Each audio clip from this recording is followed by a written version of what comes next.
दो महान विभूतियों को स्मरण करने के लिए आहुत इस सांस्कृतिक उत्सव में मंच पर प्रतिष्ठित सम्मेलन के संरक्षक सदस्य श्रीमद अमर बिहारी सिंह जी,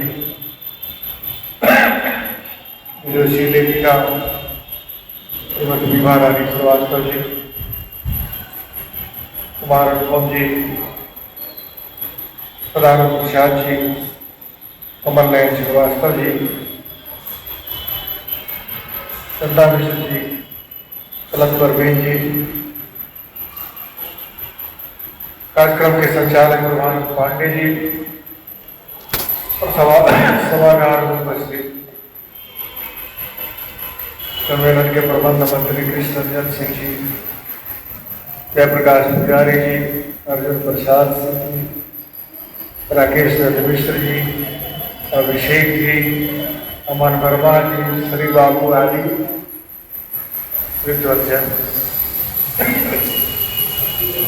बच्चा ठाकुर जी अभी अभी उपस्थित हो रहे हैं। आज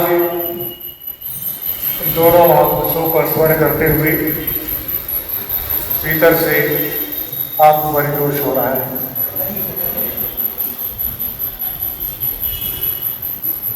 डॉक्टर सच्चिदानंद सिन्हा जी एक ऐसे महनीय व्यक्तित्व हैं बिहार के, जिन्हें बिहार का प्रथम स्मरणीय माना जाना चाहिए।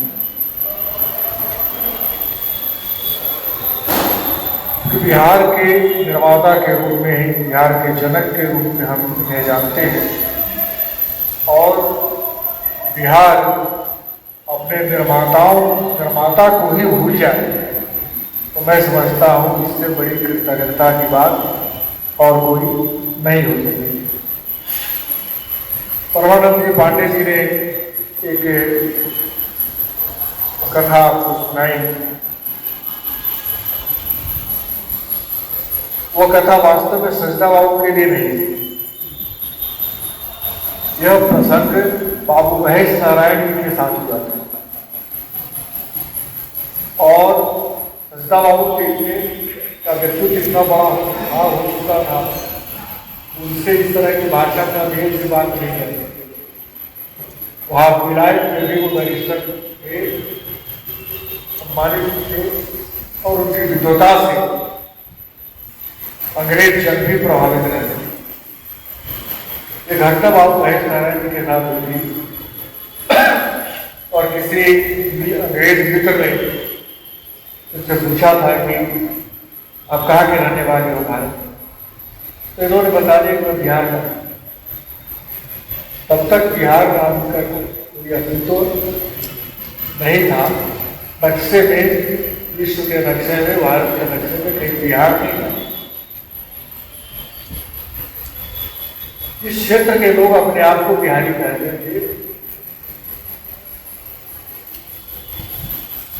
लेकिन बिहार नक्शे में आया नहीं था। इसका जो राज्य था, प्रदेश था, तो बिहार, बंगाल, झारखंड मिला करके उड़ीसा भी। तो पहला जो भंग हुआ तो दो भागों में बंगाल को बांटा, एक को पश्चिम बंगाल और एक को पूर्वी बंगाल कहा।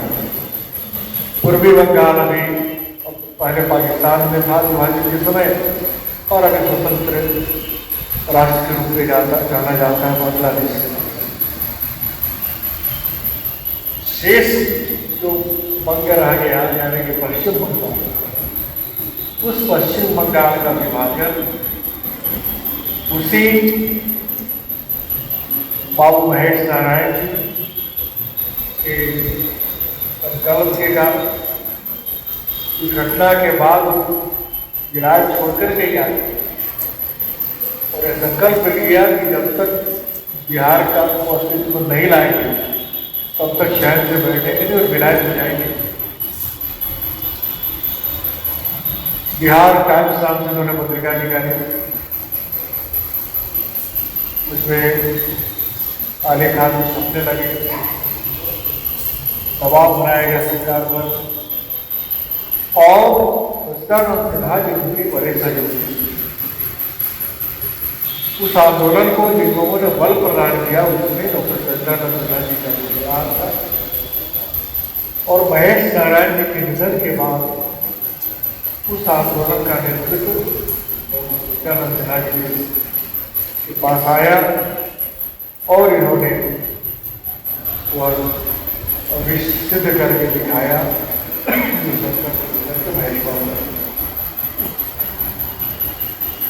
सिन्हा साहब एक शिक्षाविद के रूप में, एक बुद्धिजीवी के रूप में, एक महान समाज सेवी के रूप में प्रबुद्ध समाज में बहुत प्रतिष्ठित थे और पूरे देश में भी। और जिस आंदोलन ने बिहार का निर्माण किया, उस आंदोलन के कारण सच्चिदा बाबू पूरे भारतवर्ष में एक मान्य नेता के रूप में स्वीकार किए गए। इसीलिए जब भारत की संविधान सभा का गठन हुआ तो उसके सभापति, उसके अध्यक्ष डॉक्टर सच्चिदानंद सिन्हा जी थे। बिहार में उस समय सबसे बड़े नेता या सबसे बड़ा व्यक्तित्व जो था सच्चिदानंद सिन्हा जी था। सच्चिदानंद सिन्हा जी के सामने बाकी लोग बहुत छोटे थे और बाद में बड़े थे। एक बेटो प्राइम के नाम का नाम लोगों के नाम आते हैं, लेकिन उस समय पूरे देश के स्तर पर जो सबसे प्रमुख नाम बिहार में आता था तो सच्चिदानंद सिन्हा जी का।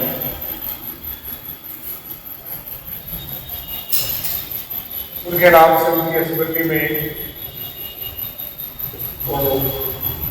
पुस्तकालय है और ठीक बाबू अम्बेडकर आने में स्मारक थे।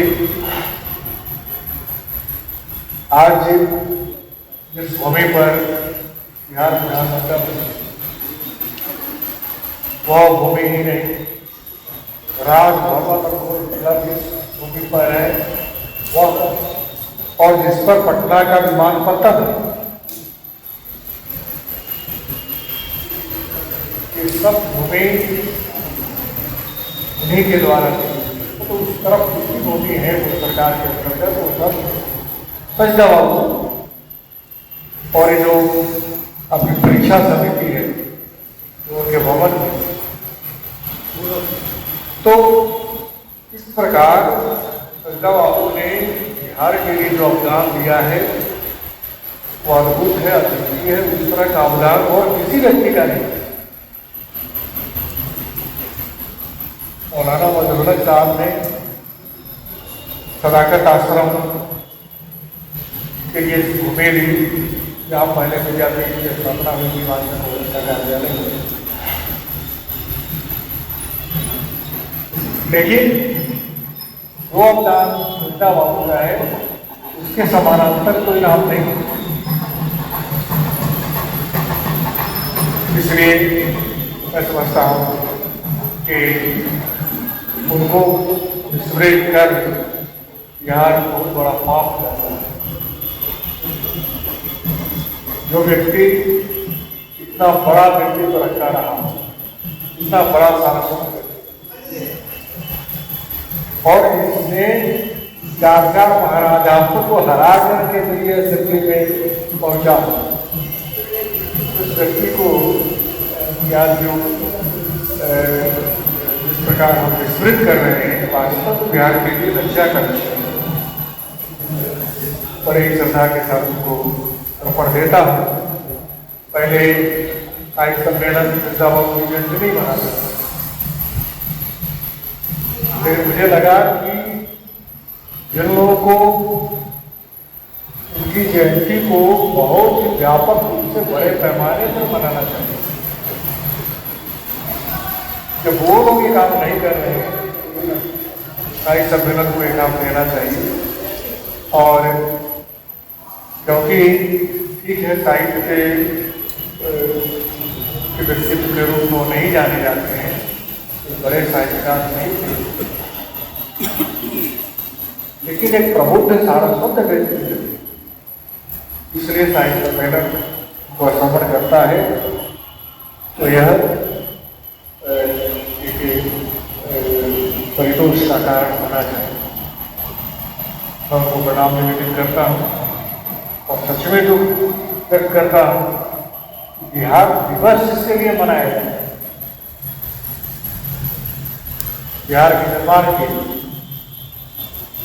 और उस महोत्सव में, वो सरकारी उत्सव में ही संता बाबू नहीं होते। मैं नहीं समझता कि संहिता और सरकार ने तब मनाना शुरू किया जब हम लोगों ने मनाना शुरू। पहले पटना नगर के लोगों ने आरंभ किया बिहार महोत्सव मनाना। अनेक बार हमारी अध्यक्षता में तो हुआ, बाद में जाकर के सरकार ने लिया, सरकार ने लिया तो उसको क्या रोक दिया? उसी व्यक्ति को छोड़ दिया जो उसे निर्माण करता है। मैं समझता हूँ कि सरकार को बुद्धि आएगी और आगामी वर्ष से इस त्रुटि का निवारण कर दिया जाएगा, ऐसा मेरा विश्वास है। सरकार से मैं आग्रह भी करना चाहता हूँ। और जब पूरा नगर मूर्तियों का नगर कहा जाने लगा तो कहते हैं कि आपका पटना तो नेताओं की मूर्तियों का नगर हो गया है। तो उस मूर्तियों के नगर में भी बिहार के निर्माता का भव्य मूर्ति न हो, ये सारी स्थितियाँ है इस परिप्रेक्ष्य जो चिंता करना। दूसरे जो माननीय व्यक्तित्व हैं आचार्य बद्रीनाथ वर्मा जी, बिहार हिंदी साहित्य सम्मेलन से इसकी स्थापना के काल से जुड़े हुए सक्रिय सदस्य के रूप में, कार्य समिति के सदस्य के रूप में, साहित्य मंत्री के रूप में और फिर अध्यक्ष के रूप में बद्री बाबू का बहुत माननीय योगदान रहा है साहित्य सम्मेलन के उन्नयन और विकास। और बद्री बाबू साहित्य, पत्रकारिता और राजनीति तीनों के आदर्शतम व्यक्ति और पहले के लोग सभी बड़े थे। कौन कितना बड़ा है ये पैमाना बनाना मुश्किल था, प्राय सब बड़े थे। जो सबसे छोटा था, जो छोटा जिसको माना जाता रहा उस जमाने में, वो आज के सबसे बड़े से भी दौड़ पड़ा। वो दौड़ ही है। किसी ने कहा कि लंका में जो सबसे छोटा वो 49 साल का। तो उन दिनों में सारे लोग स्वतंत्रता के आंदोलन के मंथन से, सागर मंथन से उभरे हुए लोग सब रत्न के पेश। उनमें बद्री बाबू का बहुत मूल्यवान स्थान था, और इन्होंने इन पर एक तो गांधी का बहुत बड़ा प्रभाव था ही। दूसरा प्रभाव वो चाणक्य का, राजनैतिक आदर्श की स्थापना के लिए उन्होंने चाणक्य का अनुसरण किया। आदिकाल में चाणक्य के ऐसे उदाहरण हुए राजनीति में जिन्होंने शासन का एक बूंद तेल तक का उपयोग अपने निजी कार्य के लिए नहीं किया। वो किंवदंती सब जानते हैं, सुना है कि किस प्रकार एक छोटी सी गुफानुमा स्थान पर रहते थे चाणक्य और अपने कक्ष में 2 दिया रहते थे प्रकाश के लिए। जब वो शासकीय कार्य कर रहे होते थे तब शासन का दिया चलता था, और जो निजी कार्य करते थे तो निजी दिया उनका चलता, जिसमें शासन की राशि का तेल नहीं था, उनका निजी दिया। और शासन का कुछ भी स्वीकार नहीं किया। बद्री बाबू दूसरे उदाहरण में कि मंत्री रहे, शिक्षा मंत्री रहे, अन्य कई राज्यों के विभागों के मंत्री रहे, लेकिन अपने लिए आवास नहीं लिया, सरकारी आवास। मीठापुर में अपने छोटे से खपड़ैल घर में रहते और फोटो चित्र खिंचाने के लिए टोपी पहन लिया और इसलिए कुर्ता पहन लिया, नहीं तो धोती, खाली धोती पहने रहते थे गांधी की। और सारे काम करते थे, सब लोगों से मिलते जुलते भी थे, लेकिन सरकारी तंत्र का कोई उपयोग नहीं करते। पुलिस बल को भी रक्षकों को भी नहीं रखते। तो इस तरह के लोग वो थे, और आज के इस तरह के लोग तो बद्री बाबू जैसे लोग राजनीति वालों के लिए बड़े उदाहरण है। आज उनके से शिक्षा लेनी चाहिए आज के राजनीति वालों को, और अनुकरण अनुसरण करना चाहिए। आज दोनों भी मुद्दे आएंगे, इनके बताए मार्ग पर, इनके बताए पथ पर अगर कुछ पग भी बढ़ा जाए तो बड़ी उपलब्धियाँ मैं बहुत प्रयास से गौरव विभूतियों को अर्पण देता हूँ और आप सभी के लिए साधुभाव प्रकट करता हूँ। आज हम त्रयोदशी है, इस कारण से शायद लोग कमाए होंगे, लेकिन यह एक बहाना है। कमल लाइन सीधी चलता हुआ उसको स्मरण करने के लिए बाकी लोग नहीं आए, मंत्र सबके लिए, हमारे लिए भी। तो हम त्रयोदशी और दीपावली की शुभकामनाएं।